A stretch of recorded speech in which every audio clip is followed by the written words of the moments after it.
أعوذ بالله السميع العليم من الشيطان الرجيم. بسم الله الرحمن الرحيم. وبه نستعين. الحمد لله رب العالمين والصلاة والسلام على أشرف الأنبياء والمرسلين وعلى آله وصحبه أجمعين. سبحانك لا علم لنا إلا ما علمتنا إنك أنت العليم الحكيم.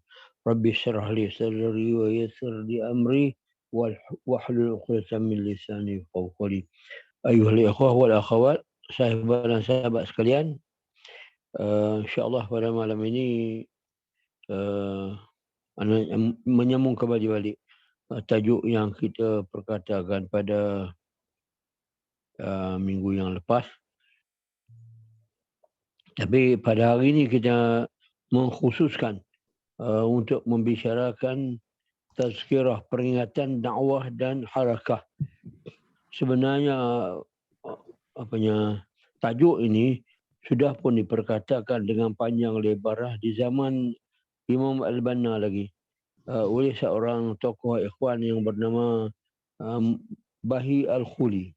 Bahi Al-Khuli di dalam bukunya Tazkiratud Du'a. Bukunya terlalu tebal. Usinya mungkin merangkumi banyak aspek. Malah tazkirah dakwah dan doa dan harakah ini sebenarnya banyak buku-buku yang diperkatakan.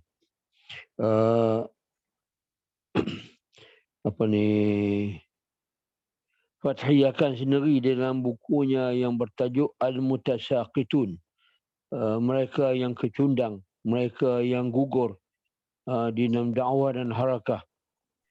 Rasa-rasanya sudah pun diterjemahkan dalam bahasa Malaysia. Dan juga buku Fathi Yakan yang bernama yang bertajuk Al-Ids fil Harakah. Ids dalam harakah.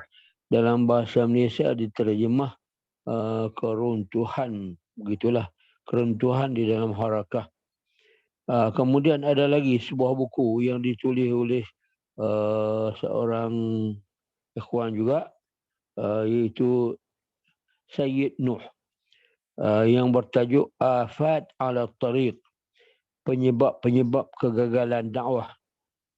Bukunya di dalam dua jilid yang sederhana.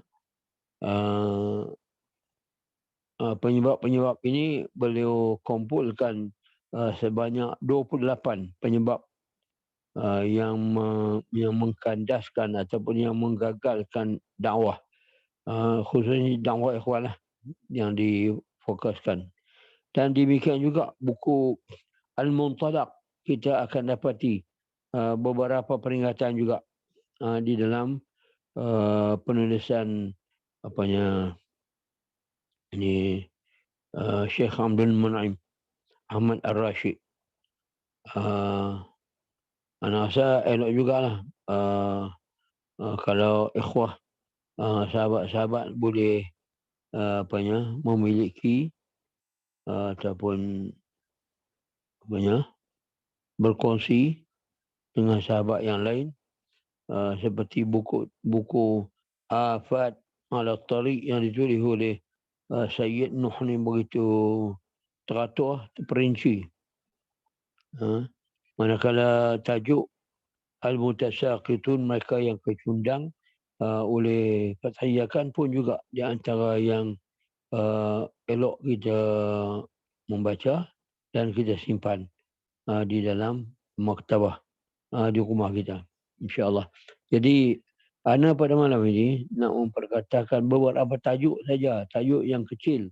Dia tidak lebih daripada secebis ataupun jemputan yang kecil sangat daripada keseluruhan buku-buku yang ana sebutkan tadi. Namun demikian, kalau ada penambahan, kita nak kongsi bersama nanti, boleh kita kongsikan bersama. InsyaAllah ana pun boleh tumpang bermanfaat daripada perkongsian antum sekalian. Taibah. Tajuk yang pertama di dalam tazkirah dakwah wa da'iyah ni ana sebut kat situ ataupun dalam bentuk tu slide yang kedua, mengambil tempat. Mengambil tempat ni ana buat rajah kat situ, buat ikon kat situ, beberapa gelas air.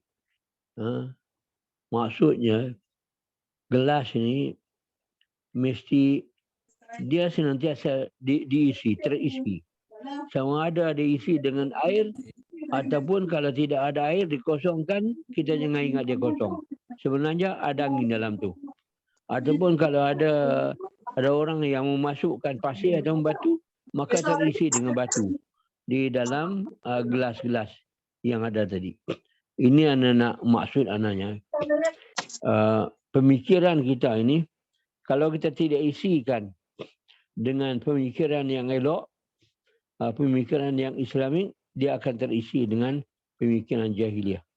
Terisi dengan pemikiran kebatilan. Terisi dengan pemikiran al-ghazul fikri. Dengan pemikiran orientalis. Dengan pemikiran jahiliyah. Kufur dan sebagainya. Artinya akal pikiran dia memerlukan kepada pengisian. Kalau tidak diisi dengan yang baik, dia akan diisi dengan yang tidak baik. Demikian juga hati kita. Hati nurani kita ini mesti diisi dengan sesuatu yang bernilai, yang baik. Kalau kita isikan dengan yang tidak baik, maka dia akan boleh membawa kepada natijah yang tidak baik. Rasulullah SAW pernah mengkhabarkan kepada kita dalam hadisnya bahawa di dalam dada kita ini, dalam diri kita ini ada segumpal darah ataupun daging. Sekiranya dia elok, maka eloklah. Sekiranya huduh, maka busuklah, huduhlah. Tak eloklah keseluruhan jasad dan diri kita. Artinya kedua-duanya ini mesti diisi. Pemikiran kita dan hati kita ini mesti diisikan dengan yang baik-baik. Kalau kita sebutkan sebagai yang Islamik, yang Islami. Kalau tidak, dia akan terisi dengan pemikiran-pemikiran yang kotor, yang tidak elok. Dia bukan hanya dia merosakkan diri kita saja, malah dia akan merosakkan rumah tangga, anak-anak kita. Dan kalau kita ni daripada kelompok, maka dia akan juga membawa kepada kelompok-kelompok kita. Kita akan menaburkan bibit-bibit benih-benih yang tidak elok ke dalam masyarakat, ke dalam jamaah ataupun ke dalam mana-mana perkumpulan. Ini biasa terjadi. Bila mana sesuatu jamaah kelompok itu dia tidak berpegang dengan Islam yang asalah dia, maka dia akan dihanyutkan oleh pemikiran-pemikiran yang merayap masuk ke dalam otak pemikiran dia, sama ada melalui indoktrinasi oleh pihak-pihak yang tertentu ataupun hasil daripada bacaan-bacaan dia. Maka bacaannya tadi pun juga sudah mencorakkan pemikirannya. Kemudian daripadanya pula, dia tidak antinya, dia akan mencorakkan pula pemikiran rumah tangga, keluarga dia dan kelompok dia. Begitulah seterusnya. Artinya mesti diisi setepunya, sepenuhnya.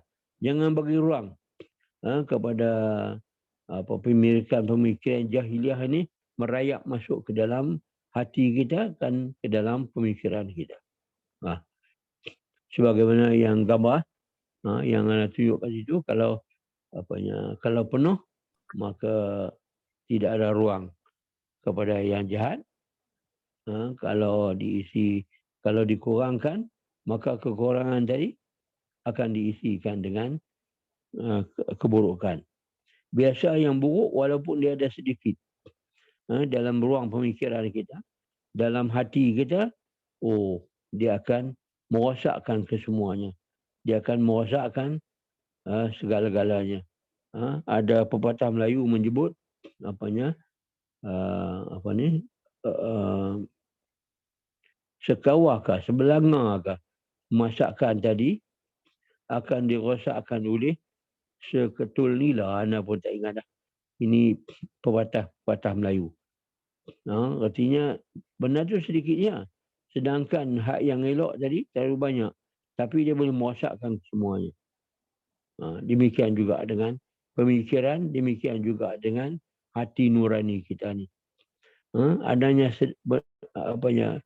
satu fikrah yang songsang, yang buruk, yang tak elok, dia akan menghuduhkan, dia akan merosakkan keseluruhan pemikiran kita tadi. Jadi ini yang kita perlu peringat, supaya kita daripada awal-awal lagi. Sebab itu dalam Islam ni dia ada dua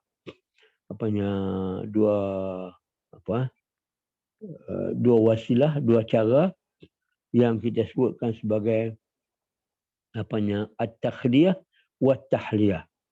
At-takhliyah, kita mengosongkan sekosong-kosongnya yang benar-benar yang buruk tadi yang ada dalam pemikiran kita, akidah kita. Kemudian at-tahliyah, kita isikan, kita penuhi tadi sepenuh-penuhnya dengan benda-benda yang baik, dengan ajaran pemikiran yang baik.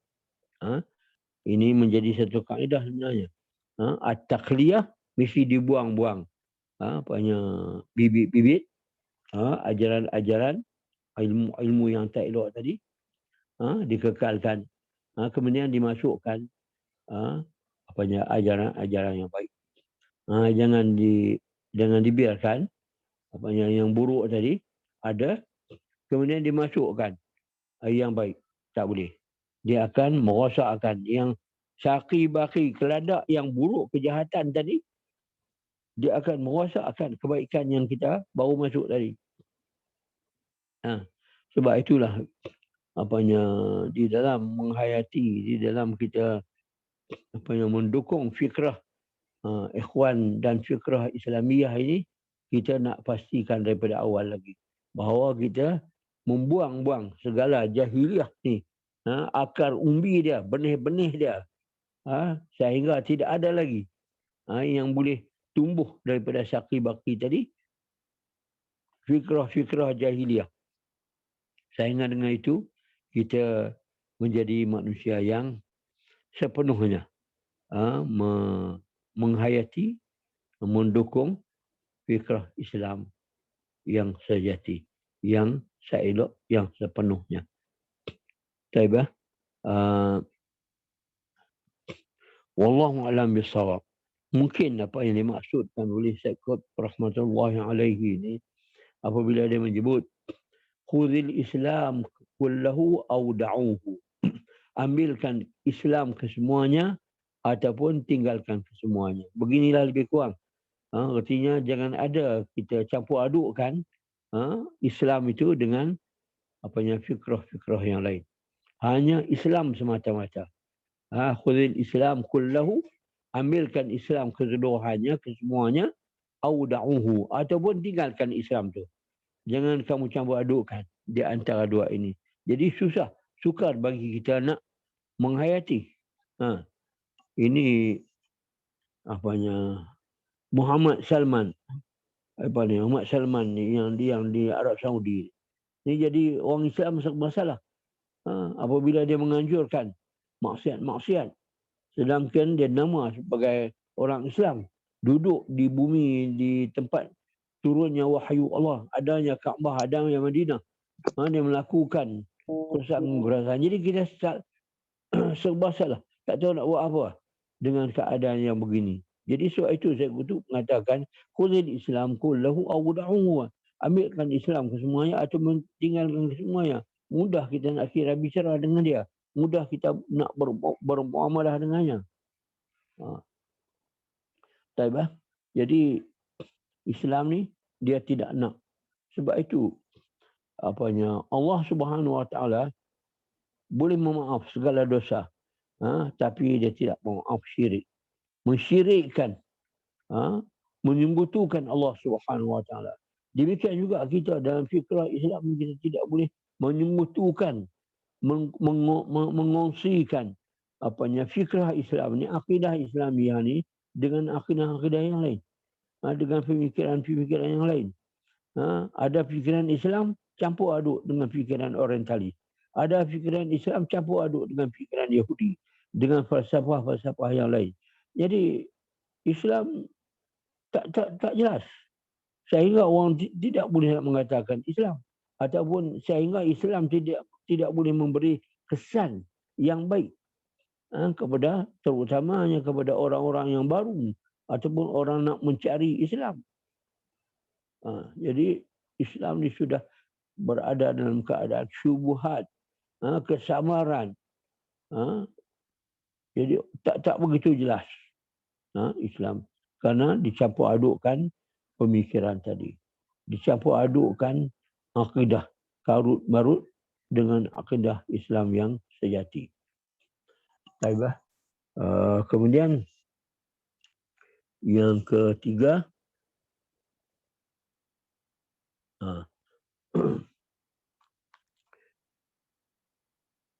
yang ketiga, ini pun tajuk sebenarnya pun tak teratur ni, yang anda buat ni mungkin ada orang lain boleh mengaturkan dengan elok-elok dan teratur lagi.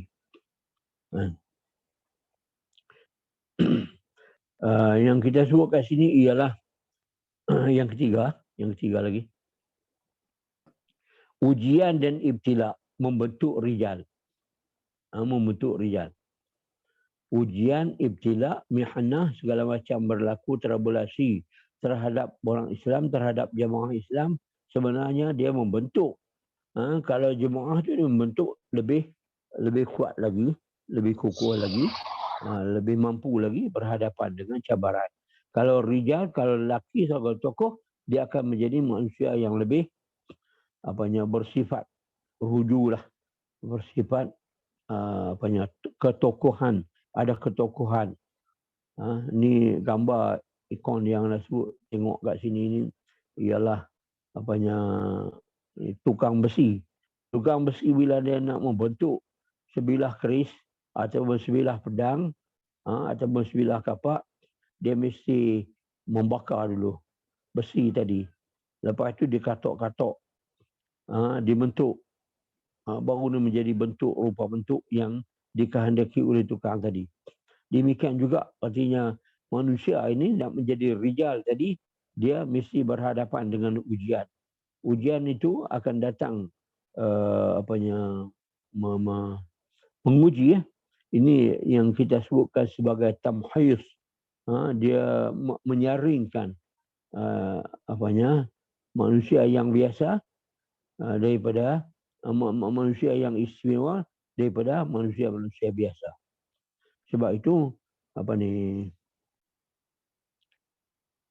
kita perhatikan peristiwa yang berlaku terhadap orang Islam di peringkat Makkah, di peringkat awal, pembaikotan selama 3 tahun. Ini sebenarnya 3 tahun ini sunnatullah, kehendak Allah Subhanahu Wa Taala. Sebab itu Rasulullah memarahi ada sahabat yang meminta supaya berdoa Allah Subhanahu Wa Taala berikan pertolongan yang dengan segera kepada Islam. Rasulullah mengatakan orang yang terdahulu telah diuji dengan berbagai ujian. Ada di antara mereka yang dibelah, digergaji daripada ubun kepala mereka sehingga mereka terbelah menjadi 2. Namun demikian, akidah perpegangan mereka masih kuat lagi dengan akidah tauhid. Dan demikian juga Rasulullah SAW memahami bahawa ujian yang terkena di atas para sahabat ini ialah suatu yang boleh membentuk dan menerbitkan, mengeluarkan rijal-rijal yang kuat, yang mampu berhadapan dan mampu mendukung risalah dan dakwah yang dibawanya. Adapun manusia yang terbina, yang terdidik di bawah bumbung, yang tidak pernah kena cahaya matahari, Dia tidak tahan, dia tidak lasak. Bila kena cahaya matahari saja, dia akan layu, dia akan kecut. Demikian juga dengan orang yang hanya berbicara saja tapi tidak pernah berhadapan dengan ujian-ujian Allah Subhanahu Wa Taala ini, dia tidak mampu untuk meneruskan. Sebab perjalanan Islam ini bukan suatu perjalanan yang singkat, yang ringkas. Kemudian perjalanan Islam ini berhadapan dengan ujian-ujian yang berat. Maka sebab itu dia perlukan kepada kelasakan ketahanan fizikal, ketahanan pemikiran dan ketahanan akidah, emosinya sendiri, dadanya sendiri mampu untuk berhadapan dengan ujian-ujian ini. Sebab itu Sayyid Hawa di dalam bukunya dia menulis, menyebut Sina'atul Rijal muqaddamun ala sa'iril a'mal. Pembentukan rijal-rijal itu didahului, merupakan prioriti, muqaddam ala sa'iril amal, merupakan prioriti di atas seluruh kerja-kerja yang lain. Kerja-kerja yang lain itu dikira yang kedua aja. Yang paling utama sekali ialah membentuk rijal. Jadi sebab itu para nabi ini daripada awal lagi mereka fokuskan kerja mereka ialah untuk membina rijal-rijal tadi. Khususnya agama Islam ni yang dibawa oleh Rasulullah SAW daripada awal lagi. Dia tidak memperkatakan untuk memperbaiki masyarakat Arab, memperbaiki ekonomi Arab, tidak menganjurkan untuk memperbaiki undang-undang yang ada, tidak menganjurkan untuk mewujudkan satu politik yang stabil. Tak. Rasulullah telah menunjukkan kepada kita satu qudwah yang istimewa, iaitu membentuk rijal-rijal, tokoh-tokoh yang mampu berhadapan dengan kafir Quraisy. Jadi kita tidak boleh nak marahkan juga kafir Quraisy ini yang menghentam, yang menyeksa para sahabat ini. Sebenarnya mereka itu pun juga kewujudan, kehadiran mereka pun ada kebaikannya sebenarnya kepada orang Islam. Sehingga adanya mereka, orang Islam terbentuk dan menjadi satu golongan yang istimewa, yang kuat, yang mampu untuk berhadapan dengan cabaran masa dan keadaan. Dan ini terbukti apabila Islam berkembang, sama ada di Madinah atau selepas kewafatan Rasulullah, sehingga Islam itu berkembang keluar jauh daripada semenanjung tanah Arab. Bahawa mereka-mereka yang mendukung, yang membawa risalah, yang membawa tugas tanggungjawab mengembangkan agama Allah ini ialah mereka yang telah diasas dan dibina oleh Rasulullah SAW, sehingga mereka mampu berhadapan dengan segala macam dalam keadaan, walaupun pada peringkat awal mereka ini hanya duduk di tengah padang pasir, tapi mereka boleh keluar untuk ke kawasan-kawasan, suasana environment, geografi yang tidak sama. Bukan hanya jenis padang pasir saja, malah mereka mampu untuk melayari ataupun merentas lautan-lautan sehingga menjemerangi pergi ke sebelah Eropah sana. Dan demikian juga selain daripada itu, Islam mampu berkembang yang didukung oleh para sahabat tadi dalam suasana yang sejuk, suasana yang ada salji dan sebagainya, seperti dalam keadaan yang bukan keadaan mereka. Inilah yang dikatakan sina'atul rijal, pembentukan rijal tadi lebih utama daripada segala kerjanya. Pembentukan fizikal dan pembentukan akliyah, pembentukan syuur, perasaan, pembentukan hati nurani. Daripada awal lagi, maka mereka ini menjadi rijal-rijal yang seperti Khalid yang kita sebut kat sini. Khalid seorang sudah cukup untuk menjatuhkan dua kerajaan yang terkuat pada ketika itu, kerajaan Parsi dan kerajaan Romawi, dan seterusnya. Dia tu yang agung lah, yang besar-besar, yang kecil-kecil tu dia tidak menjadi persoalan sangat. Apabila yang besar ni jatuh, yang kecil-kecil itu akan turut jatuhlah. Dan demikian juga bagaimana Islam telah membentuk seperti tokoh yang bernama Ka'ab bin Habis.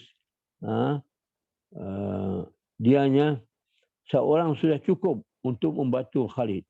Sebagaimana di dalam sirah bahawa Abu Bakar bila mana Khalid bin Al-Walid menghantar surat meminta supaya Abu Bakar membekalkan kekuatan tambahan.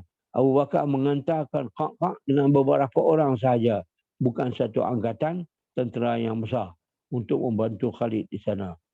Para sahabat mempersoalkan tindakan Abu Bakar, tapi terbukti apabila dia bersama dengan Khalid sudah cukup, artinya untuk memimpin bersama dengan Khalid bala tentera Islam bagi nak meneruskan lagi pembukaan yang lebih luas. Dan demikian juga lahirnya Tariq bin Ziyad yang sudah cukup. Dia seorang untuk membuka Sepanyol.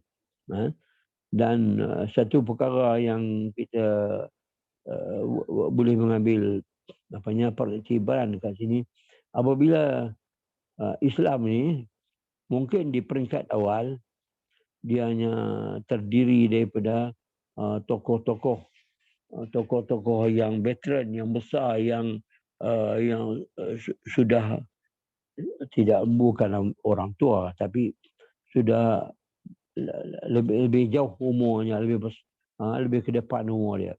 Tapi apabila Islam berkembang, dia mematangkan pemikiran seseorang itu lebih awal daripada tempohnya. Kerana apa? Kerana mereka ini senantiasa hidup dalam keadaan perjuangan. Tidak ada masa untuk berlara, tidak ada masa untuk bermain, tidak ada masa untuk bersukan, tidak ada masa untuk berolahraga. Kerana mereka senantiasa dalam perjuangan. Kalau gambaran pada hari ini kita katakan orang-orang Taliban ini bila berhadapan dengan Amerika, dengan bala tentera Amerika yang begitu canggih, yang begitu kuat, apakah dia ada masa untuk bermain layang-layang? Dia ada masa untuk bermain gasing? Dia ada masa untuk bermain congkak dan sebagainya? Tak ada. Suasana ini mempercepatkan proses kematangan. Sebab itulah Tariq bin Ziyad ini dalam usia yang paling muda dia sudah menjadi pimpinan, menjadi panglima, mengepalai tentera Islam untuk membuka negara Sepanyol. Dan demikian juga seterusnya.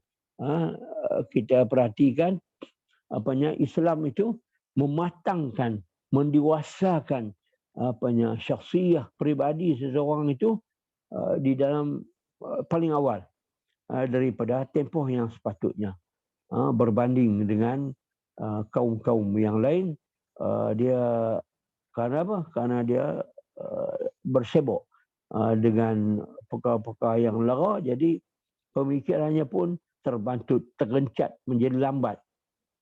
Ini suatu pun juga kita nak kena perhatilah dalam harakah kita, dalam masyarakat kita ni. Apabila kita membiarkan anak-anak kita ataupun siapa saja daripada masyarakat Islam ni sibuk dengan perkara-perkara yang lara, sibuk dengan ini sukan-sukan, sehingga ada menteri sukan, ada menteri belia dan sukan, ini kesemuanya menjadi seorang itu tidak mampu berfikir, tidak mempunyai visi yang jauh, tidak mempunyai pandangan yang jauh ke hadapan. Dia bersibuk dengan apa yang ada di hadapannya, sibuk dengan bolanya, sibuk dengan shuttle dia, sibuk dengan raket dia, sibuk dengan net dia. Itu saja. Pemikirannya tidak luas. Sedangkan kedatangan dianya ke alam ini adalah dengan tugas, dengan kewajipan. dengan tanggungjawab. Bukan tanggungjawab hanya untuk nak berhibur.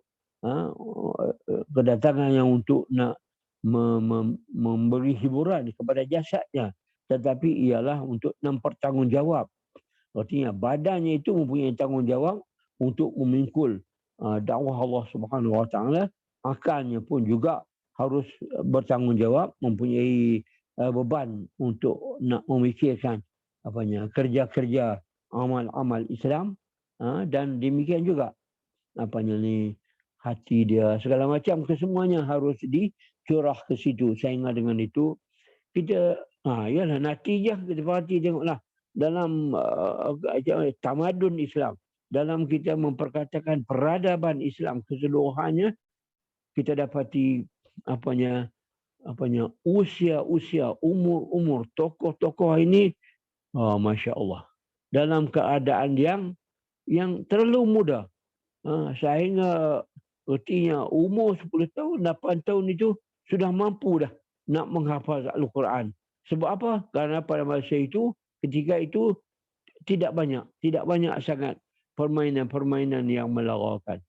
Jadi kebanyakan keseluruhan anak-anak orang Islam ni tertumpu kepada pengajian, tertumpu kepada akal, kecergasan mental, kecergasan otak. Masya Allah. Jadi ni pun di antara tazkirah lah yang perlu kita mengambil kira bahawa Islam itu sendiri memang dia membentuk dan menjadikan seseorang tu matang lebih awal daripada piawaian yang ada. Dia ada sukatan sebenarnya. Sukatan umur ni. Kita nantilah satu ketika kita buat kita ada piawaian dia umur kanak-kanak berapa, umur budak berapa, umur orang yang sudah dewasa berapa, umur orang yang sudah matang berapa, umur yang sudah larut berapa. Dan ini sudah adalah piawaian yang sebenar. Tapi oleh kerana Islam ini mengasuh dan mendidik, dia mengatasi piawaian yang ada, skema yang ada di dalam Islam itu sendiri. Baiklah, kita pindah kepada tajuk yang kedua, tajuk yang seterusnya, nombor 4. Dipancing, dibeli, dikuasai. Dalam harakah dan anggota harakah ini mungkin dipancing, mungkin dibeli, dan mungkin dikuasai. Allahu Akbar.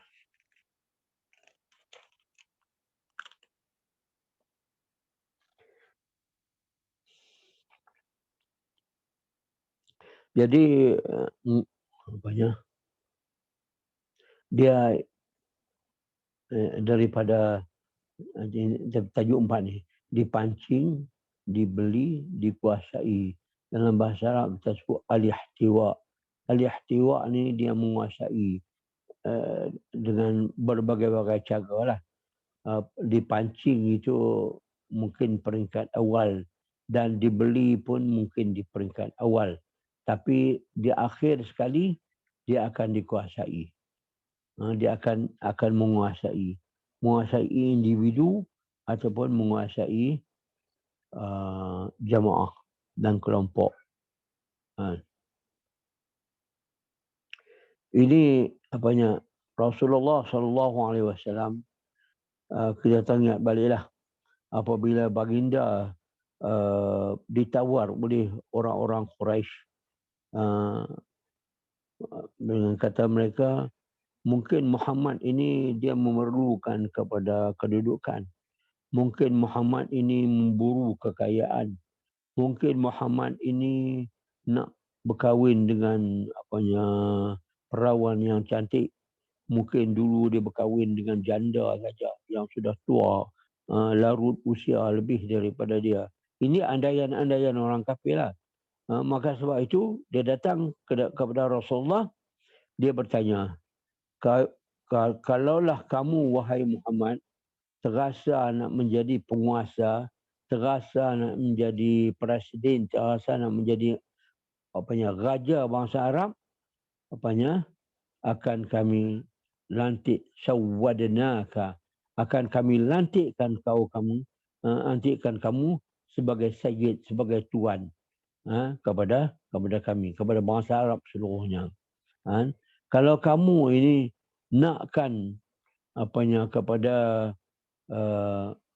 kekayaan harta, sebab kamu pun dulunya kira duk ternak kambing ya, duk meniaga pun sehingga tidak menjadi hartawan yang kaya raya, maka kami akan kumpulkan seluruh kekayaan aset Arab ni, kami akan serahkan kepada kamu, sehingga dengan itu kamu boleh berehat daripada berdakwah, daripada kerja-kerja ni. Kami akan berikan harta kekayaan tadi. Ataupun kalau kamu ni terasa macam kamu ni nakkan kepada seorang perawan yang cantik, lebih cantik lagi daripada isteri kamu yang pernah kau kahwin dulu, akan kami kahwinkan kau.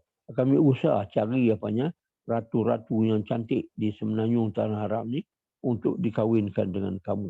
Jadi inilah 3 tawaran di kalangan kita memang mendapati apa yang ada di dalam ni kerja-kerja orang kafir ni. Takhta, wanita, harta. Itu yang ditawarkan kepada Rasulullah SAW. Jadi seandainya naudzubillah min zalik, dan tidak berlaku lah benda ni, sudah pun lepas. Rasulullah tidak menerima mana-mana pun, satu, dua ataupun tiga. Ketiga-tiganya Rasulullah tidak menerima. Kerja dia bukan. Sehingga dia berkata, wallahi law wad'u syamsa ala yamini wal qamara ala yasari ala natuka hadha din ma taraktu abadan aw ahlika fi aw kama qal. Kalau kamu orang Quraisy ni mampu berjaya meletakkan matahari itu ke tangan kanan aku dan bulan ke tangan kiriku supaya aku meninggal, artinya serah segala macam kekuatan harta apa benda yang ada ni kepada aku, ma taraktuhu abadan, tak akan ku tinggal au ahli kafi, ataupun aku akan musnah kerana membawa dakwah ini.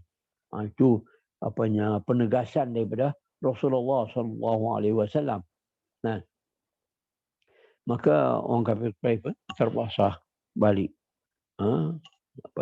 Balik semula, tidak berjaya usaha mereka tadi. Ya, benda ni, perkara ni sebenarnya berlaku dalam masyarakat ni, bukan hanya di zaman Rasulullah, berlaku di zaman kita ini.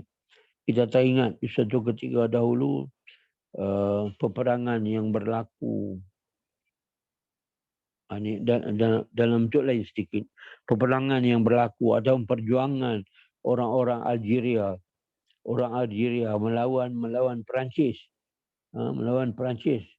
Sehingga pada ketika itu Perancis Algeria ni dikenali sebagai Alf Syahid. Milion syahid. 1 juta yang mati syahid kerana melawan Perancis. Perancis dia mempunyai kekuatan yang luar biasa lah. Lawan. Akhirnya apabila Perancis nak tewas, hampir nak tewas dah, nak jatuh dah, Perancis buat apa tahu? Dia cari seorang orang ni yang kononnya dia tangkap dan dia jail, dia lock up di Perancis. Dia lock up kat sana, dikurung kat sana. Apabila Algeria ni hampir nak menang dan nak melawan Perancis tadi, maka Perancis pun melepaskan tokoh ini yang ditangkap tadi. Maka dia pun datang ke dalam masyarakat pejuang-pejuang tadi. Maka pejuang-pejuang tadi sudah keliru, tak nampak dah, dia buta short sighted ni, buta dekat ni. Dia akhirnya dia rasakan macam orang ni sebagai memang hero yang memperjuangkan kemerdekaan Perancis. Sebenarnya dia adalah hero yang bikinan Perancis. Lalu dia hantar mari. Dan dia pun menjadilah pimpinan kepada pejuang-pejuang Perancis tadi. Kemudian dia dapat mengisytiharkan kemerdekaan Algeria. Algeria pun mendapat kemerdekaan. Tapi rupanya tokoh yang menjadi presiden tadi adalah tokoh buatan, bikinan, hantaran, ciptaan Perancis. Itu cara dia ihtiwa, cara dia menguasai. Di antara salah satu daripada wasilah jalan. Pun juga kita boleh tengok satu contoh lagi. Yasser Arafat. Yasser Arafat ni pejuang Fatah ni sebelum Mahmud Abbas ni. Yasser Arafat. Mahmud Abbas ni dia warisilah takhta Yasser Arafat. Yasser Arafat ni rasa dia hero.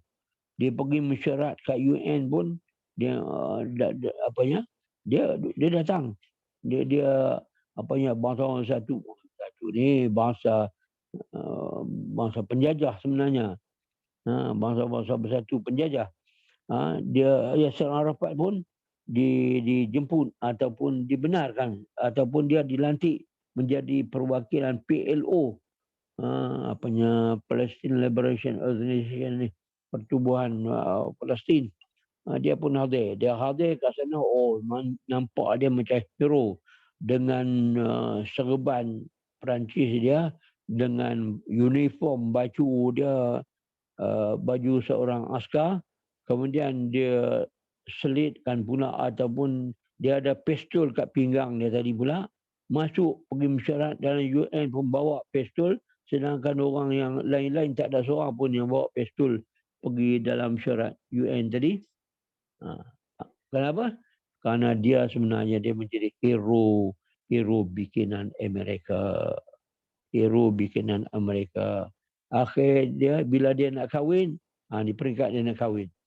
Peringkat dia nak kahwin, orang Amerika ataupun orang Perancis menawarkan seorang perempuan Perancis dan dia kahwinlah dengan perempuan itu. Perempuan itu seorang Kristian.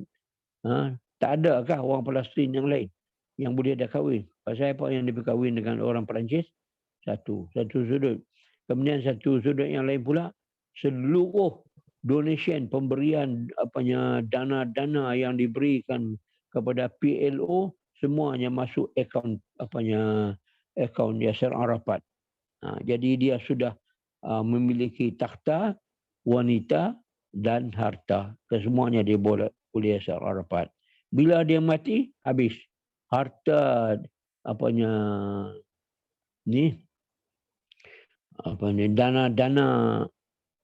dana Parsi itu habis semua dikaut oleh isterinya Perancis tadi.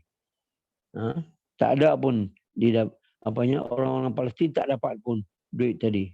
Itu siasah barat, siasah seluruh Islam, al-ihtiwa, bagaimana nak menguasai sesuatu kelompok atau suatu kaum. Dia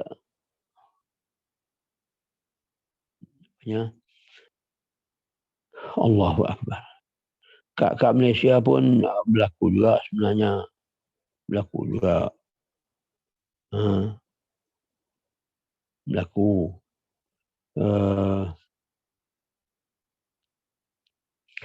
Kat Malaysia ni kita bincanglah pasal orang-orang ataupun pertubuhan, tapi kita bincangkan dalam bentuk yang lain. Kita bincang dalam bentuk pengajian. Bentuk pengajian pun berlaku dipancing, dibeli dan dikuasai. Misalnya kalau dulu pengajian Islam ini dikuasai ataupun diajar ataupun yang menjadi pengajar, yang menjadi pensyarah adalah mereka yang balik daripada ataupun yang berkelulusan, sama ada lulus daripada Mesir daripada Jordan, daripada Syria, Morocco dan sebagainya. Tapi Barat sudah merancangkan. Dia menawarkan scholarship kepada mereka-mereka yang ingin nak menyambungkan buat doktorat, membuat MPhil misalnya, nak membuat PhD, membuat master dan sebagainya dekat Eropah saja. Dan mereka menjadi anak murid kepada orientalis. Ini pun juga sejenis al-ihtiwa, penguasaan. Dia menguasai sehingga habis. Hari ini pengajian yang ada kat Malaysia ni, pengajian Islam yang ada kat Malaysia ni, bukan pengajian Islam yang sepenuhnya. Dia menjadi pengajian orientalis. Sebab kebanyakan yang duk mengajar ni anak-anak murid orientalis belaka. Dia memang satu bentuk al-ihtiwa yang berlaku di kalangan orang Islam. Taibah. Seterusnya yang kelima.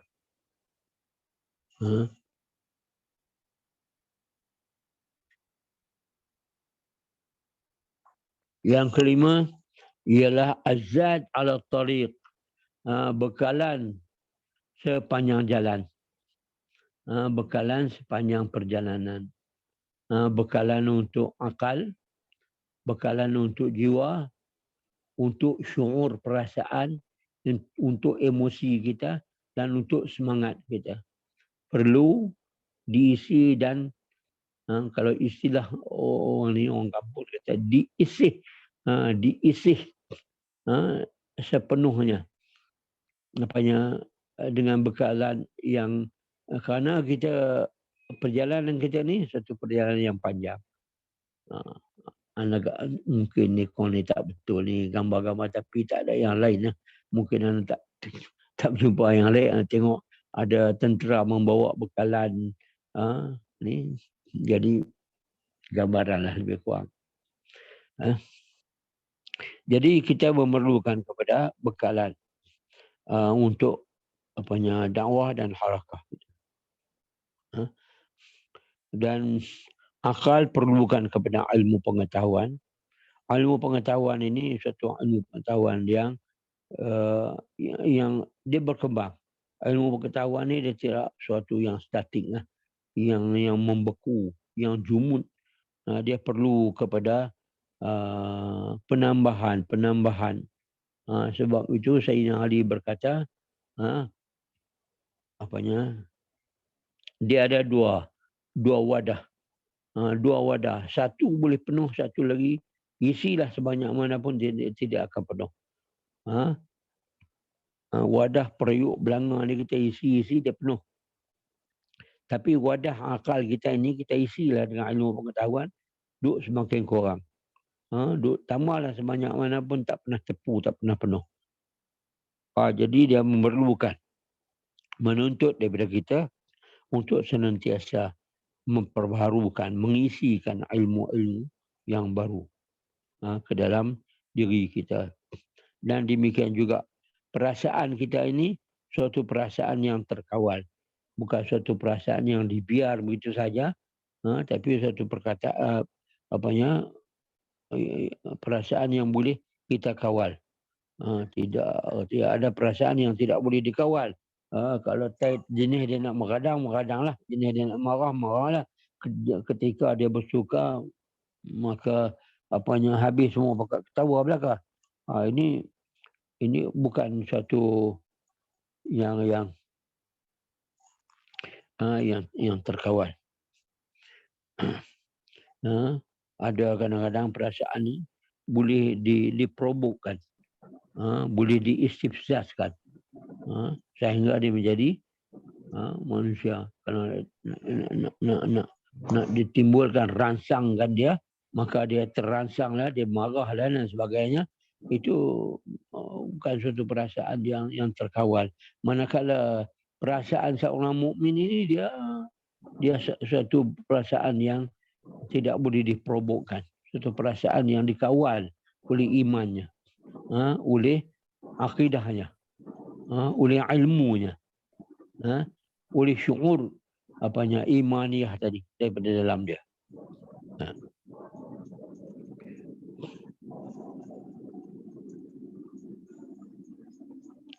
Dan insyaAllah Al-Quran itu menjadi sebaik-baik bekalan untuk kita, untuk tak mengambil segala sesuatu daripadanya. Dan juga ikhwah-ikhwah, ya,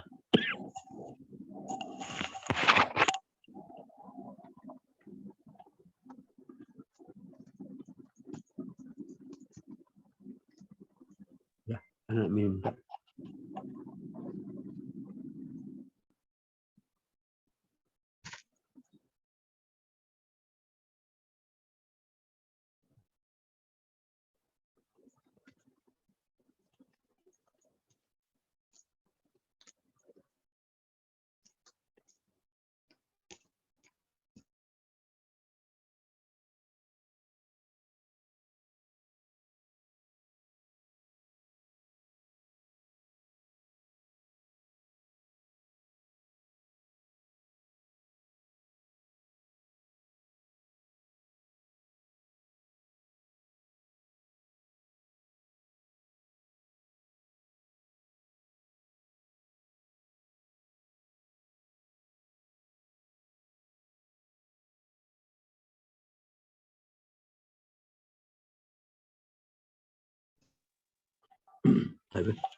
Oleh kerana perjalanan kita ni terlalu panjang, dan matlamat kita nak capai pun terlalu jauh.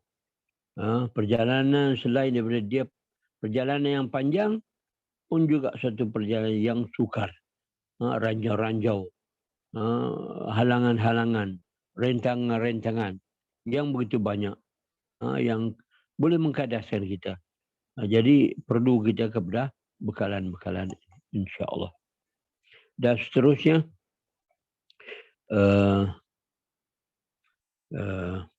yang keenam,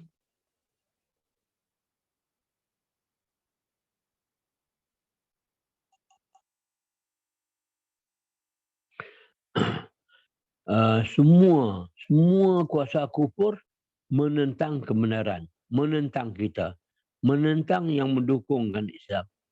Jadi seolah-olah kita ni seorang diri saja berhadapan dengan musuh yang begitu banyak. Di dalam hal ini banyaklah benar-benar yang kita perlu isikan ke dalam diri kita, selain daripada kita menyedari musuh-musuh bala tentera yang begitu besar. Dulu pernah kita sebut bahawa oleh kerana Islam ni satu agama, satu ajaran alami, maka dia pun juga mempunyai seteru-seteru yang bersifat alami, seperti yang disebutkan oleh Ustaz Mustafa Masyur. Jadi kuasa kufur ini dia tidak berehat. Mungkin kita yang duk berehat, sedangkan dia sepanjang masa 24 jam duk fikir macam mana uslub, cara, sarana yang baru untuk nak memusuhi kita. Sebenarnya peralatan-peralatan yang timbul pada hari ini dia tidak lebih daripada senjata untuk nak memusnahkan orang Islam. Nak mengganapkan ajaran Allah Subhanahu Wa Taala. Biarlah sebutlah apa-apa saja pun, daripada hiburannya kepada jalan-jalan ilmu dan sebagainya, banyak yang mencangahi ataupun yang berlawanan ataupun yang memang dicetuskan bagi nak menentangkan. Katakanlah seperti dengan teori Darwin. Itu adalah sesuatu yang bagi nak mencangahkan ataupun lebih merupakan kufur kepada Allah Subhanahu Wa Taala. Timbulnya pemikiran komunis pun juga timbulnya etis, kesemuanya itu adalah menjadi musuh, senjata bagi nak menyerang orang Islam. Artinya tidak ada sesuatu pun yang dibuat oleh mereka, malah kesemuanya bagi nak mengkandaskan atau nak menggagalkan Islam ini. Bangsa-bangsa bersatu pun kadang-kadang orang kita ni tak apa nak. Orang kita yang kalau dia bukan Islamik, dia tak nampak benda ni. Dia terima bulat-bulat apa yang daripada barat ni tu katanya baik belakang.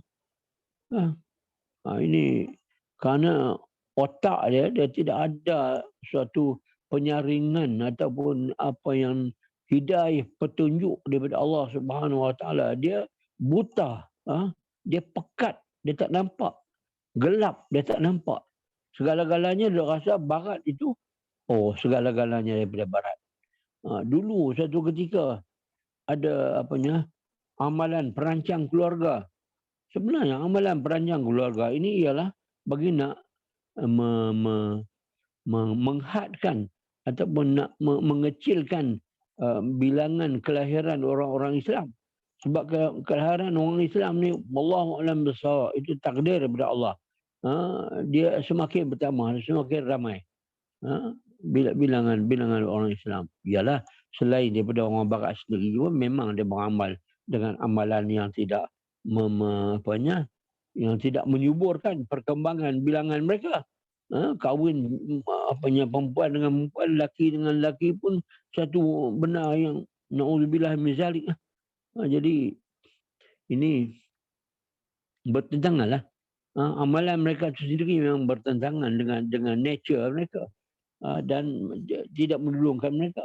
Tapi kalau macam mana pun, mereka senantiasa berikhtiar supaya bagaimana nak menentang orang Islam, nak menghalangkan sama ada bilangan orang Islam, sama ada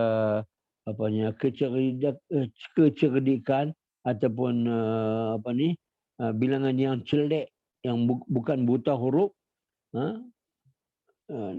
Dia kalau boleh nak benda itu biar berlaku di kalangan orang-orang Islam. Satu kita tengok refugees, pelarian ni negara Islam sebenarnya yang berlaku, dan umat-umat Islam yang menjadi mangsa kepada pelarian ni, pelarian yang dalam peperangan atau pelarian dalam bentuk ini memperdagangkan manusia yang berlaku pada hari ini. Kesemuanya berlaku kepada orang Islam. Orang-orang sesama mereka tidak berlaku. Ini kenapa? Dia nak menimbulkan kegawatan supaya orang Islam ni berhadapan dengan masalah-masalah dalam dirinya sendiri. Sehingga dengan itu mereka berpeluanglah untuk nak buat kerja apa-apa yang mereka nak lakukan terhadap orang Islam tadi. Orang refugees ini, orang pelarian ni sejenis bangsa yang sudah tidak ada pasport, yang tidak ada negara, warga negara yang tidak bernegara. Warga negara bangsa-bangsa yang di bawah seliaan bangsa-bangsa bersatu. Artinya pelarian ini adalah rakyat kepada UN. Allahu Akbar. Ini suatu mahzalah, satu perkara yang melucukan, yang melucu dan mengetawakan di masa yang sama berlaku ke atas umat Islam. Baiklah, ana ringkaskan.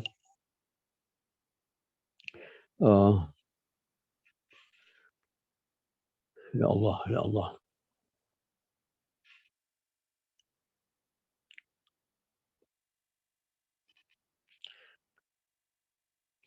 Dia kufur ni, kuasa kufur ni, dia sejak daripada awal lagi, bukan hanya baru-baru, daripada dahulu lagi.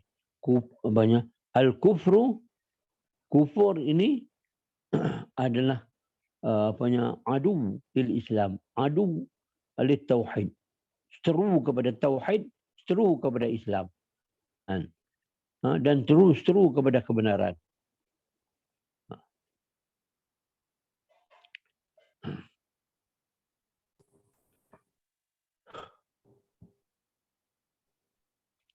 Jadi ini pun di antara perkara yang kita Tak apalah di kalangan kita insya-Allah satu yang jelas.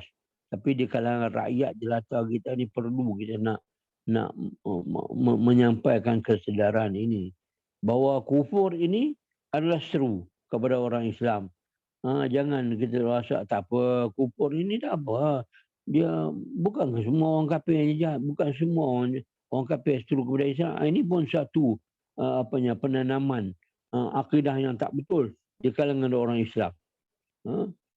Sedangkan Allah Subhanahu Wa Taala menyebut, cuba buka tengok dalam Rasyad indeks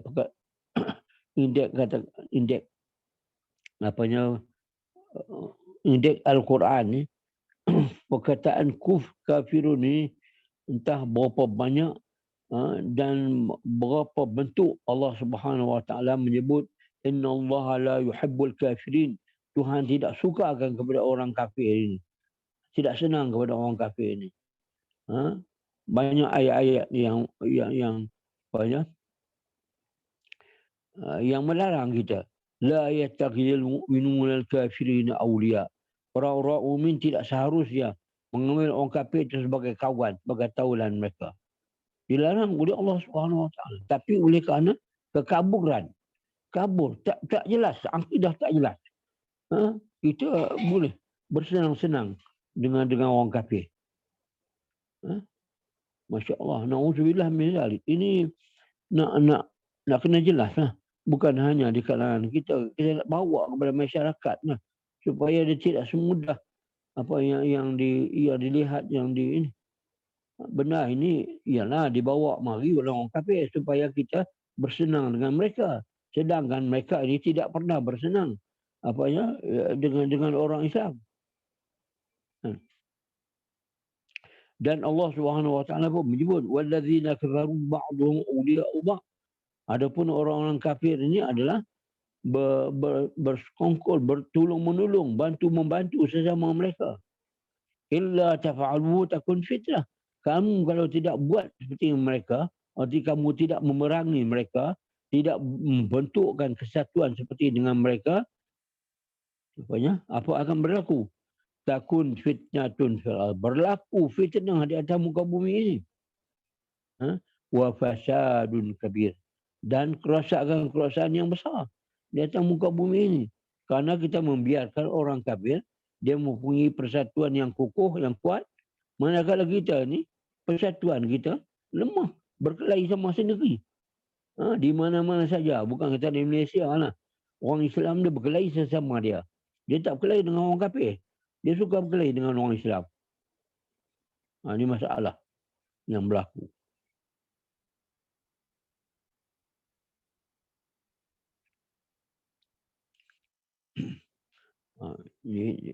Dalam hal ni kita kita nak kena semak iman kita.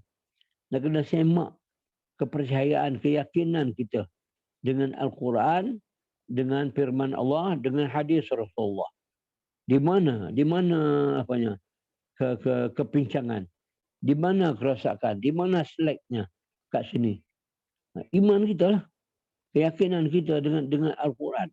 Sedangkan Al-Quran daripada awal-awal lagi mengatakan orang kafir ni seru kepada orang-orang Islam.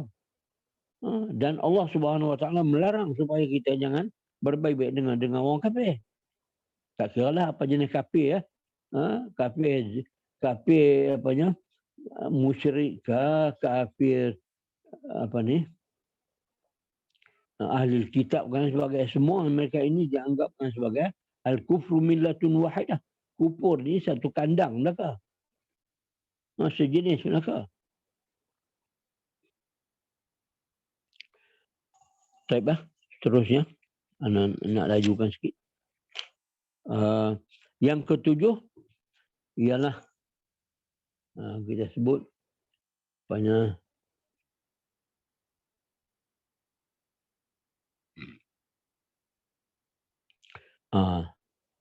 mata yatimul bina anta tabni wa ghairuka yahdim.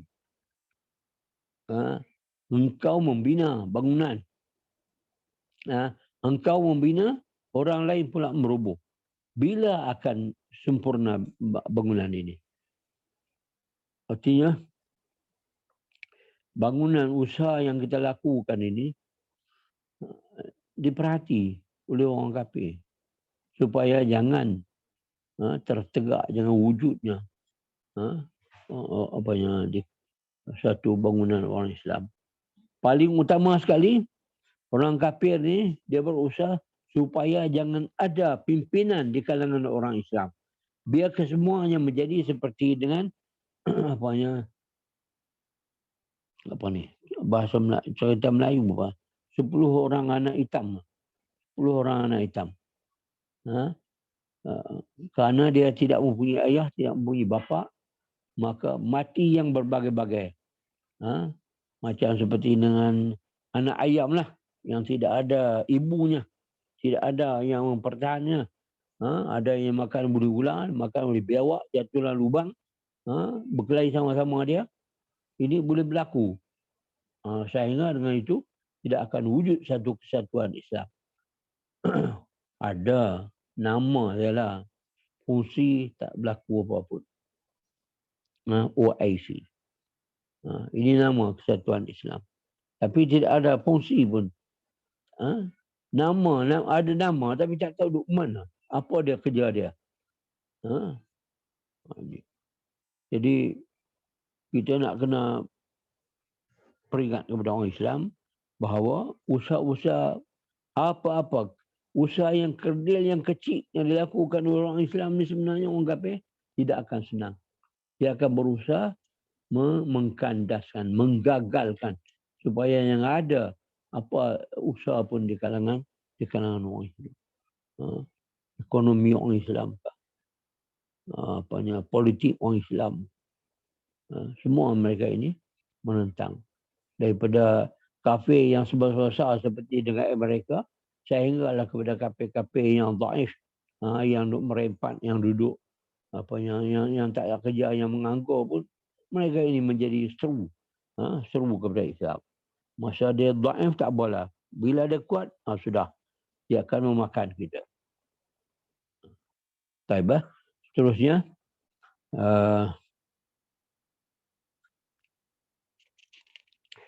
ada contoh kat sini.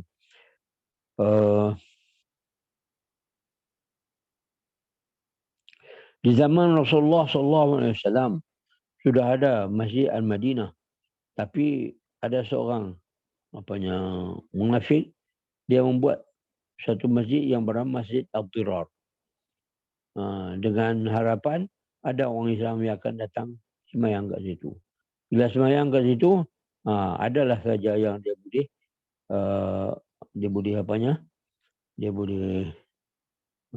pengaruh, dia boleh masukkan jarum-jarum, sehingga berlaku pula perserentaan di kalangan orang Islam. Di zaman Imam Al-Banna sudah ada gerakan Ikhwan Muslimin. Jadi kerjaan ni bagi nak mengkandaskan, nak menggagalkan Ikhwan Muslimin ini, dia tubuh satu persatuan yang lain dinamakan Syubbanul Muslimin. Yang ini Ikhwan Muslimin, dia tubuh Syubbanul Muslimin. Nama hampir-hampir dekat-dekat dengan itu. Dan yang lebih nakal lagi, dia datang cari premis untuk nak jadikan pejabatnya dia depan dengan pejabat Ikhwan Muslimin. La ilaha illallah. Ini semua berancang daripada pihak atasan di Mesir pada ketika itu. Tapi alhamdulillah Allah Subhanahu Wa Taala berikan hidayat kepada Imam Al-Banna. Imam Al-Banna di malam hari pertama dia orang nak merasmikan pejabat Syubbanul Muslimin, Imam Al-Banna datang ke majlis itu. Jadi orang ikhwan lain terkejut pula, macam mana boleh datang kat situ. Imam Al-Banna datang kat situ, dan dalam majlis perasmian itu, dan dia dijemput untuk memberi ucapan, dan dia berterima kasih kerana ada persatuan Syubban Muslimin. Dia kata satu kerja yang mungkin kami tak dapat nak buat kerja, kamu buatkan kerja itu. Dan di masa itu dia memberi hadiah, sumbangan. Anda tak ingatlah, 100 junis kau besarlah. Dekat itu macam 1,000 lah. Diberi 100 junis kepada Jamiah Persatuan Subahan Muslimin tadi. Dan mereka mereka pun berterima kasih. Sehingga dengan itu yang sepatutnya berlaku persengketaan dengan itu, tetapi di kalangan Subahan Muslimin ada pula yang tertarik dengan Ikhwan Muslimin, dan ada di antara mereka yang mengikuti usaha-usaha tarbiyah yang digarapkan, yang dilakukan oleh Ikhwan pada ketika itu. Baik, yang seterusnya, Allah.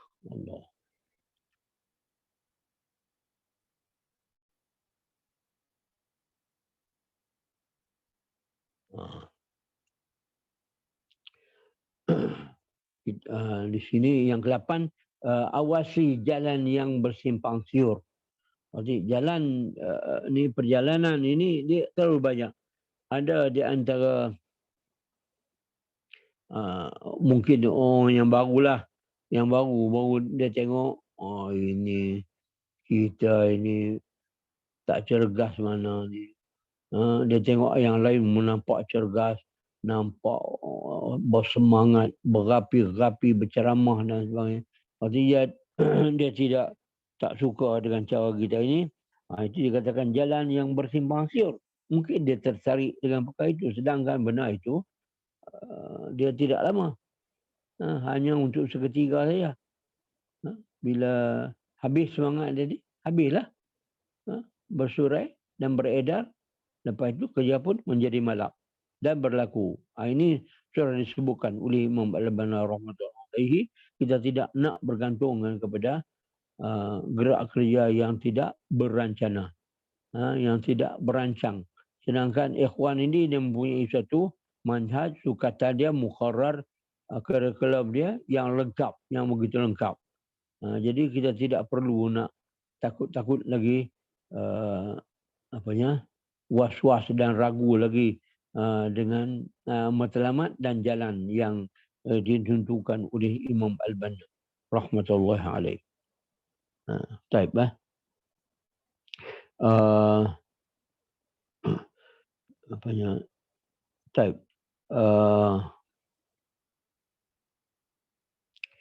Jalan yang bersimpang siur ini kita nak perlu kembali balik bahawa kita mempunyai matlamat ataupun kita dituntut supaya tekal, supaya as-sabat, tekal dengan matlamat yang sudah pun Imam Al-Banna tentukan. Dan kita as-sabat juga ala tariq, di atas jalan ini. Tidak banyak terasakan bahawa jalan orang lain lebih istimewa, lebih baik daripada jalan kita.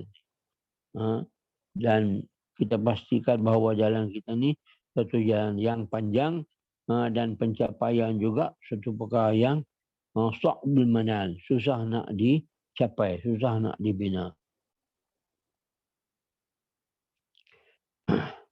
Kata Imam Al-Banna, jalan kita ini satu jalan yang susah dan sukar, satu jalan yang panjang, tapi kita tidak mempunyai jalan yang lain. Inilah jalan kita. Adapun orang yang tidak senang, tidak suka dengan jalan kita ini, dia nak pindah, dia nak cari sesuatu yang lain, itu dia boleh berpindah kepada yang lain. Dan kita pun tidak suka dengan orang yang bersifat al-musta'jilun, orang-orang yang tergesa-gesa, yang berkopak-kapah ini.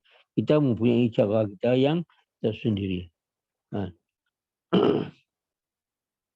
Jadi sebab itu kita nak berlaku golongan yang al-mutasaqitun, golongan yang kecundang, golongan yang luluh, golongan yang luruh daripada jalan-jalan harakah ni sendiri.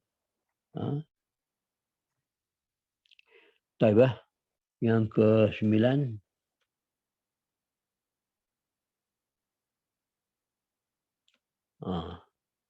As-siratal mustaqim. Wa anna hadha sirati mustaqiman fattabi'uh. Ini adalah jalanku yang lurus, hendaklah kamu ikut jalan yang lurus ini. Satu jalan dan tidak ada jalan yang banyak-banyak. Seperti yang disebutkan oleh Al-Quran. Jangan kamu terpesona, jangan kamu tertipu dengan jalan-jalan yang lain. Hendaklah kamu sanggup dan mempunyai hati yang kekal untuk berpegang, untuk menetap tekal dengan di atas jalan ini tanpa memilih jalan yang lain. Jalan yang banyak sebenarnya, jalan yang lain ni. Jalan berbentuk nak islah melalui ekonomi, nak islah melalui tentera, melalui masyarakat awam, ataupun nak melalui jalan-jalan tarekat, ataupun nak melalui jalan-jalan politik dan sebagainya. Itu jalan bukan jalan kita. Kita mempunyai satu jalan yang lurus, tidak bersifat siur. Baik. Allahu Akbar. Kemudian yang ke-10 ialah ar-ribat. Yang ke-10. Dulu dalam Islam ni dia ada ar-ribat. Ar-ribat fi sabilillah.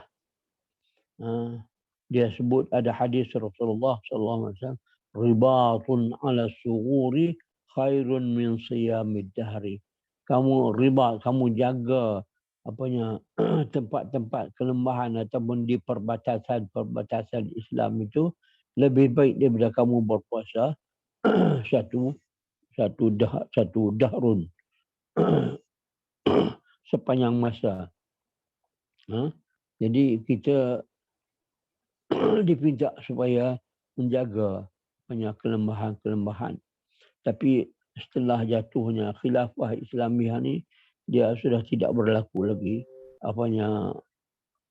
menjaga perbatasan Islam ini.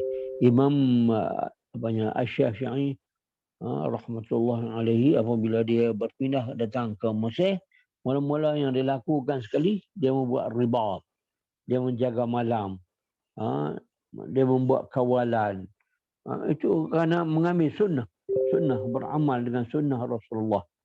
Dia mengawal tempat-tempat kelemahan di dalam kerajaan Mesir. Itu yang dilakukan oleh Imam Asy-Syafi'i rahmatullahi alaihi.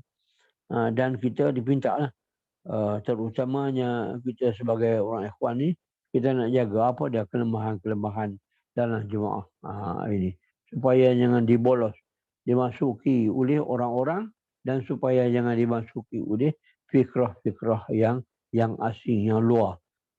Kerana kita tidak perlu nak mengambil fikrah-fikrah yang luar. Kadang kita sudah mempunyai suatu gagasan, mungkin satu bingkai kerja, satu buku yang sudah lengkap. Tidak perlu lagi nak merujuk kepada buku-buku yang lain, fikrah-fikrah yang lain.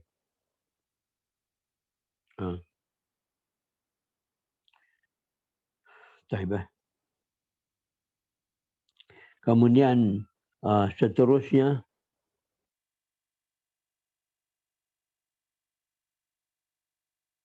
ribat ini dia cerita mengenai dengan dia. Satu ketika dulu dekat Morocco ni, dia ada satu kerajaan. Satu kerajaan dipanggil Al-Murabitun. Murabitun. Dia cukup cantik cerita dia. Murabitun ini dia ialah sebab Morocco ni dia negara tepi pantai, dan dia berhadapan dengan kerajaan Spanyol. Jadi Murabitun ni dia bentuk kerajaan itu bagi nak menjagakan daripada serangan-serangan orang-orang Barat, orang-orang Eropah, maka wujudlah kerjaan murabitun. Dia ambil perkataan ribat, ini berjaga. Ribat ni sebenarnya asal daripada perkataan robota. Robota maksudnya menambat. Dia menambat kuda dia. Dia menambat kuda di satu tempat dan dia berjaga di situ. Daripada diserang, dibolos masuk, ditentera. Itu asal ribat ni daripada robota. Kemudian kerjaan murabitun ni yang cantiknya, dia ada sistem tarbiyah dia. Satu kumpulan macam shift. Satu kumpulan dia berapa? Berapa lama? Dia menjaga perbatasan ini. Kita katakan sebulan dia menjaga perbatasan ini.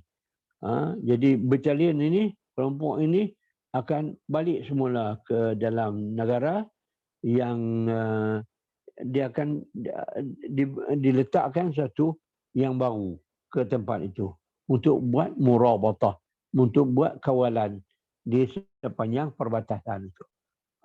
Kumpulan yang pertama tadi balik semula kepada ribat mereka, tempat tempat mereka membuat latihan kerohanian mereka. Bukanlah duduk itu sepenuh masa, tapi balik ke rumah dan mereka menghadiri majlis-majlis zikir, majlis-majlis menguatkan keyakinan dan keimanan mereka. Mungkin ini amalan-amalan yang dilakukan oleh Taliban, Taliban di Afghanistan. Bukan Taliban ni artinya masuk saja boleh pegang senjata, tak. Mereka ni terpaksa menghadapi tarbiyah didikan asas. Sehingga lepas itu baru mereka berkemampuan ataupun diberi tugas kerja untuk memikul alat senjata. Anak tak nak panjang. Seterusnya kita pergi kepada al-amal jama'i. Bahawa Islam ini dia semua kerja dia bergantung kepada amal jama'i. Kerja individu ni kerja ialah ibadah, ibadat khususi. Manakala kerja-kerja yang lain dia lebih berbentuk jama'i.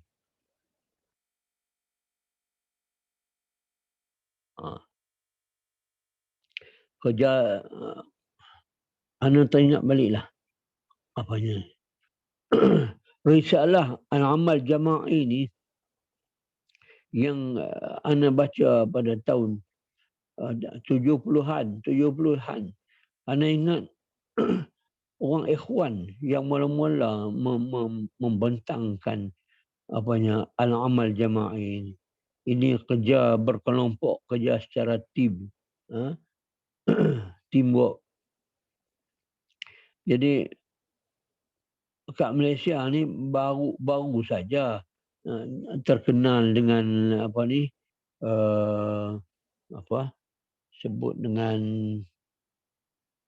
korporat, sebut dengan penswastaan,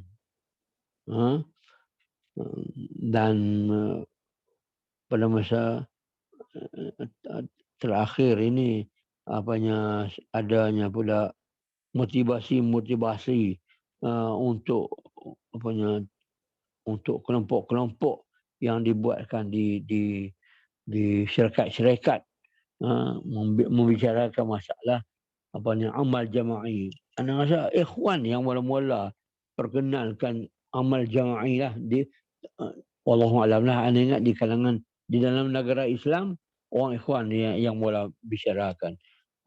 Walaupun orang kafir mungkin dalam negara dia tempat dia lah. Tapi dalam negara Islam ni orang ikhwan yang mula-mula bicarakan. Dan terutamanya mereka yang mengikuti fikrah dan tarbiyah ikhwani saja yang mengenali benda ini. Baik, seterusnya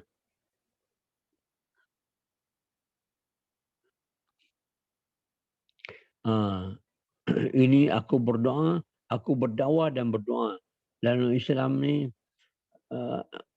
seorang da'i tadi dia bukan hanya berdakwah saja, tetapi di sebalik itu dia berdoa kepada Allah Subhanahu Wa Taala. Artinya hubungan dia dengan Allah Subhanahu Wa Taala. Orang-orang yang dia dakwah tadi didoakan juga supaya lebih kuat lagi, lebih bertakarub dengan Allah Subhanahu Wa Taala. Itu maksudnya seorang da'i itu dia berdakwah dan berdoa, sama ada untuk diri dia, untuk jamaah dia, dan untuk mad'u dia, dan untuk alam seluruhnya. Sebab apa? Sebab doa mukhul ibadah. Sebab doa itu adalah akal, otak kepada ibadat. Ibadat yang tidak ada doa atau ibadat yang tak ada mukh, tak ada otak. Artinya mukh tadi artinya sesuatu yang menentukan, yang yang menjadikan dakwah kita tadi sesuatu yang elok. Baik, seterusnya ke-13 al-ikhlas. Ini pun suatu perkara yang amat diperlukan dalam kerja-kerja Islami ini, supaya semua kerja ini diterima oleh Allah Subhanahu Wa Taala dan dianya diabadikan, dan suatu yang berterusan, kerana ikhlas ini saja yang menjadi khatam cop yang disahkan oleh Allah Subhanahu Wa Taala. Sebab Imam Al-Ghazali telah berkata, "An-nasu halka." Manusia semuanya punah belaka. Illa al-amilun, kecuali orang yang buat kerja. Orang yang duduk tidur pemalas tak ada kerja. Itu musnah belaka. Wal amiluna halka, kata Imam Al-Ghazali, dan orang yang buat kerja pun musnah juga. Illa al-mukhlasun, kecuali orang yang ikhlas saja. Jadi orang ikhlas yang akan diterima. Manakala amalan-amalan yang lain yang tidak ada ikhlas, dia tertolak. Dia tidak masuk dalam rekod amalan-amalan yang diterima oleh Allah Subhanahu Wa Taala. Ini kita nak kena pastikan bahawa kerja-kerja yang kita lakukan, kerja-kerja mendakwah orang lain, dan kerja-kerja apa-apa kerja yang berkaitan dengan dakwah dan berkaitan dengan harakah ini perlu dilabelkan ataupun sampai ke peringkat al-ikhlas. Bila tak sampai, berarti kerja-kerja kita tadi akan sia-sia saja, tidak akan memberi apa-apa arti atau memberi manfaat. Taib. Seterusnya yang ke-14, ma'iyatullah. Dalam kerja kita ini, kerja dakwah dan kerja harakah ini, kita nak kena pastikan bahawa kita ini bersama dengan Allah dan Allah bersama-sama dengan kita. Sebab itulah Khalid bin Al-Walid, apabila dia ditanyakan apa kamu ni selalu menang-menang saya, tak pernah kalah, maka dia kata, anna yantasir man laysa lahu madadun minas sama. Bagaimana boleh menang seorang yang tidak ada bantuan daripada langit. Bantuan orang yang mendapat bantuan dari ia orang yang bersama-sama dengan Allah Taala. Jadi kita nak pastikan bahawa kerja kita ini adalah kerja yang berkaitan, yang berhubung kait dengan kerja-kerja Allah, dan Allah Subhanahu Wa Taala memasukkan menilai kerja-kerja kita ini tadi dengan nilai-nilai Rabbani, dengan nilai Allah Subhanahu Wa Taala. Taibah. Seterusnya dan yang terakhir, natijah daripada semua kerja-kerja kita tadi ialah kita nak menjadikan umat Islam ni nak menjadi ustaziyah, menjadi mahaguru kepada alam ini. Kita bukan hanya main setakat begitu-begitu saja. Kita akan sampai pergi kepada kita boleh mengajar alam ini. Alam ini memerlukan kepada Islam. Alam ini memerlukan kepada hidayat. Alam ini memerlukan kepada cara pengendalian alam ini dengan cara yang Islami. Cara yang diradai, yang dikehendaki oleh Allah Subhanahu Wa Taala. Sebab Islam itu sebagai satu manhaj. Islam itu bukan hanya satu yang beribadat saja, tapi Islam itu manhaj amali, manhaj yang bersifat amali, bukan suatu yang bersifat utopia ataupun uh, di atas lembar-lembar, di atas kertas-kertas saja ataupun di perkata begitu saja, tapi dia sesuatu yang bersifat amali.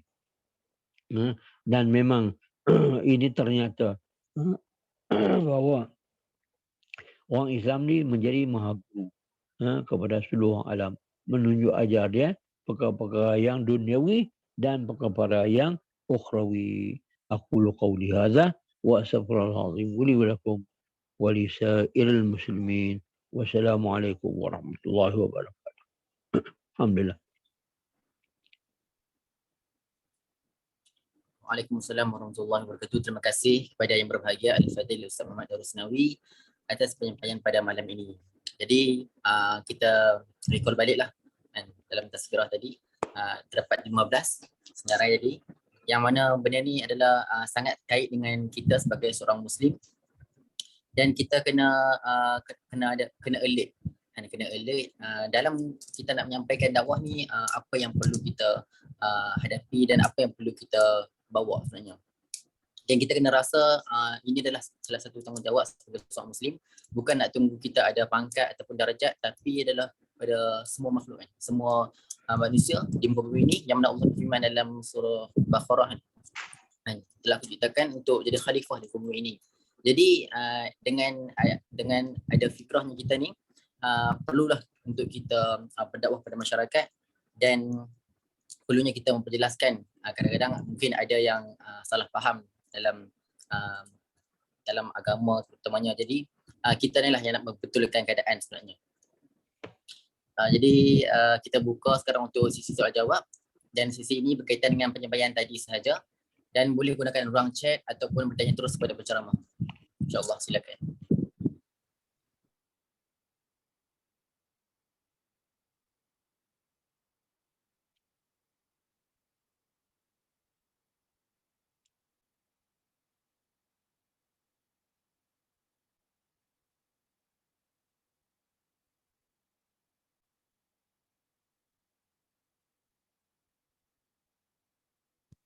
Okay, kita ada satu soalan. Assalamualaikum Ustaz. Bagaimana kita nak kembalikan syuur yang hilang? Ya, silakan Ustaz. Taklah. Kita nak mungkin Allahu Akbar. Mungkin benda ni kita mendapat teguran, bimbingan daripada ikhwah kita yang lebih mampu lagi, ada di antaranya lah, dan mungkin di antaranya lagi kita merujuk balik kepada bahan-bahan bacaan kita, terutama yang berkaitan dengan harakah dan dakwah ini, terutamanya buku-buku yang dituliskan oleh golongan-golongan ikhwan yang terawal. InsyaAllah ini di antara yang bolehlah mengembalikan kita kembali balik dengan syuur diri kita. Dan juga kita nak kena fahami juga bahawa seperti yang disebutkan oleh Sayyidina Umar, yanqaddu al-Islam urwatan jilun nasha' bil Islam wala ya'uf al-jahiliyah. Terungkai ikatan Islam ni satu demi satu kerana ada generasi yang timbul dalam Islam ni tapi dia tidak mengenali jahiliyah.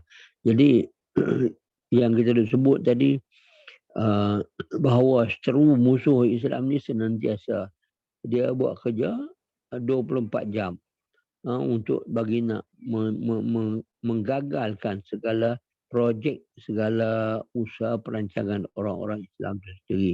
Jadi bila kita mempunyai pengetahuan yang seorang ini, maka di masa itu akan timbul perasaan nak marah, perasaan nak terhadap orang kafir ni, akan menimbulkan lagi ghirah kita, cemburu kita untuk nak membelakan Islam ini. Apabila kita tengok orang kafir, dia sisi lengan, dia bersungguh-sungguh untuk nak mengkadaskan kita. Kalau kita tidak berubah syuur kita tadi, beratlah. Sebab itu kita perlu nak mengetahui bahawa Islam ni dia mempunyai seteru-seteru yang ganas, yang teruk, yang dahsyat, yang samsing, bagi nak menggagalkan kerja-kerja Islam ini, atau paling tidak menyesatkan orang Islam. Kita tengok orang kafir di Demari, dia dekat KLCC, dia berani luar biasa. Dia duduk kat situ, dia bawa mari selungguk buku Bible dia, cara dakwah dia lah.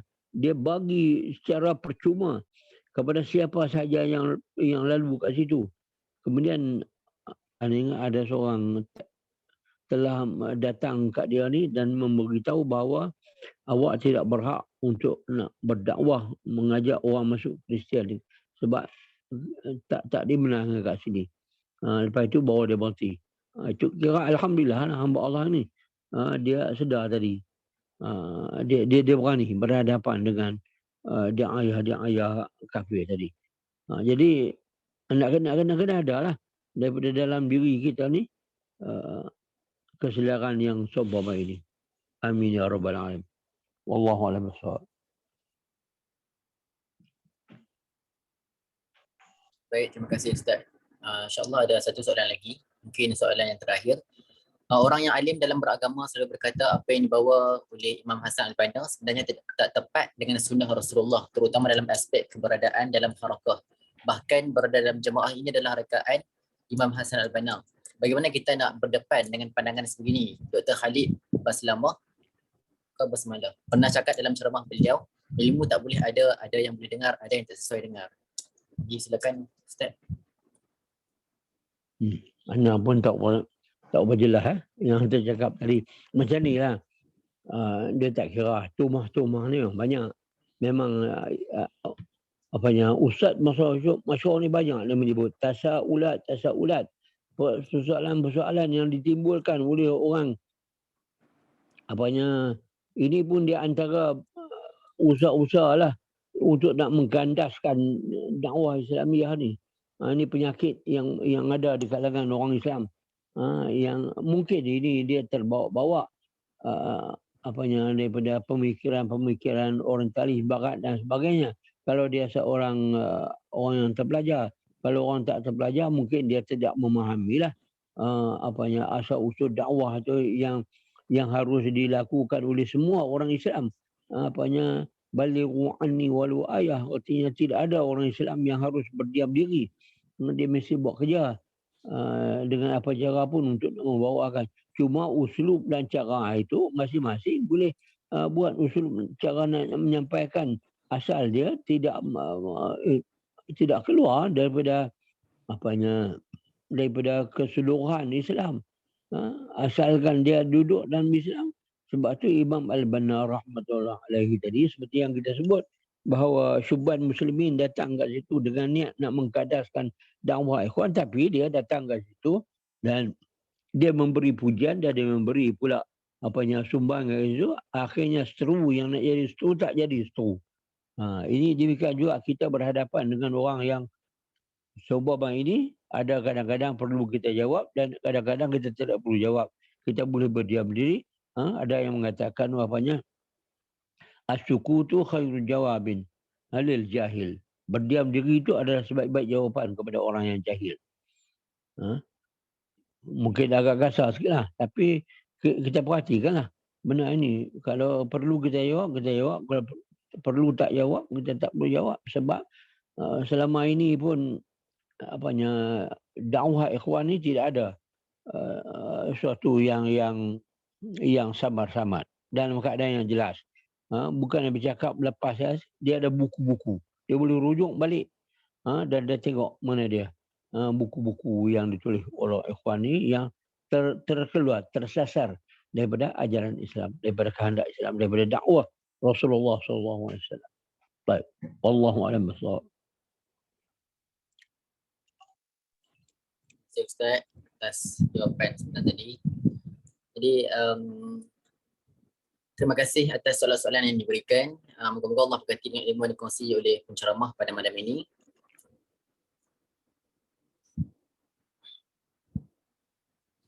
Akhir sekali kami dari Halang Susua Kedah sekali lagi mengucapkan ribuan terima kasih kepada Yang Berbahagia Al-Fadhil Ustaz Muhammad Darusnawi serta rakan pelajar, tuan-tuan dan puan-puan yang sudi meluangkan masa untuk kuliah pada malam ini. Yang benar itu datang dari Allah Subhanahu Wa Taala, segala kekurangan dan kesilapan daripada kami, dan kami mohon maaf kepada semua. InsyaAllah kita jumpa lagi pada minggu hadapan dengan link yang sama, dan kita tutup majlis pada malam ini dengan bacaan tasbih kafarah dan suratul Asr. Subhanallah. سبحانك اللهم.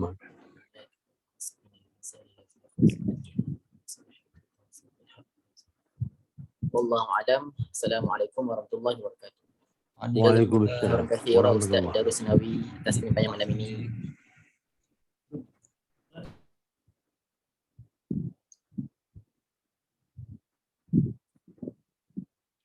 Baik, ana minta ini dah. Nak keluar. Ya, baik-baik. Jazakallah khair Ustaz. Jazakallah khair Ustaz.